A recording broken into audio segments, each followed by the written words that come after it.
Bu qon guruhi egalari immuniteti juda ham kuchli bo'lishi bilan boshqa qon guruhlaridan ajralib turadi. Hattoki juda ham kuchli bo'lgan virus infeksiyalarni ham yengil o'tkazib olishlari mumkin.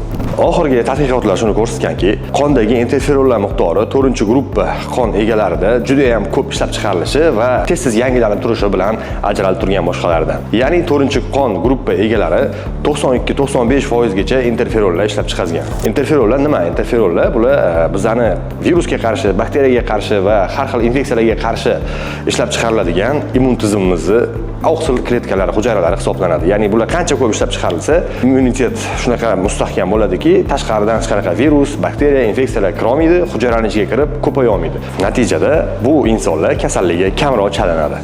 Birinchi va 3-qon guruhi egalari esa qondagi interferonlar miqdori ozgina pastroq bo'lishi, ya'ni 81% dan 90% gacha ishlab chiqarilishi aniqlangan.